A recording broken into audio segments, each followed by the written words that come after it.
आप समय कैसे निकालोगे सर? हम दूसरों के कंपैरिजन में जो पहले स्टार्ट कर चुके समय, तो बेटा आपको नोट्स डीपीपी सब ब्लाइंडली, बेटा भेड़ चाल में मत जाए।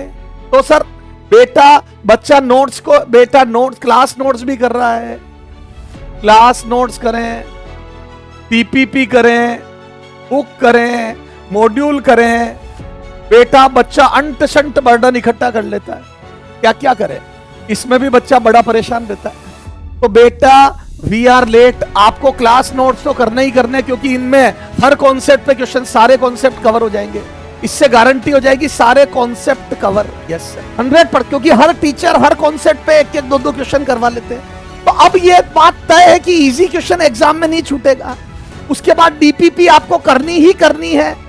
इससे हम चलना सीखेंगे, हमारे एप्लीकेशन, हमसे क्वेश्चन हो रहे हैं या नहीं हो रहे। जो बच्चे डीपीपी नहीं करते हैं वो ये बोलते हैं सर क्लास में तो सर कराते जब सब समझ आ जाता है, पर हमसे क्वेश्चन नहीं बनते क्योंकि आपकी प्रैक्टिस ही नहीं है। हमसे क्वेश्चन बन रहे हैं या नहीं ये चेक करो, कॉन्सेप्ट अप्लाई कर चेक करो, है ना, कॉन्सेप्ट अप्लाई कर पा रहे हो या नहीं कर पा रहे हो, कॉन्सेप्ट का एप्लीकेशन पता चलता है। बेटा समझ में आ गया? बेटा डीपीपी करने से।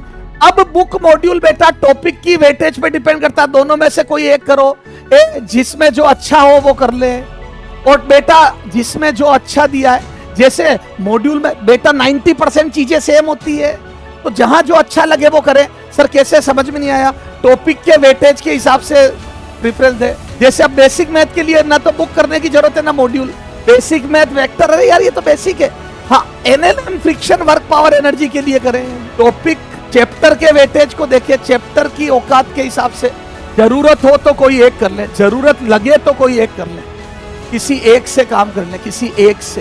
बेटा जैसे बेसिक मैथ कुछ मत करो, वेक्टर कुछ मत करो। सर वेक्टर में हमें लग रहा है थोड़ा क्वेश्चन प्रैक्टिस कम हुई तो करो। सर क्या करें? दोनों में से आपके पास दोनों अवेलेबल, दोनों होनी चाहिए। अब आप देख लो कि भैया किसमें अच्छा दिया हुआ, 2-4 क्वेश्चन देख के पता चल जाता है किससे कॉन्फिडेंस बढ़ेगा, वो फॉलो कर लो। 90% 80% सिलेबस दोनों में कंटेंट सेम ही होता है लगभग। जो पीवाईक्यू आए सब जगह मिलेंगे। हाँ पीवाईक्यू 100% करने, पीवाईक्यू तो करने ही करने। कितने?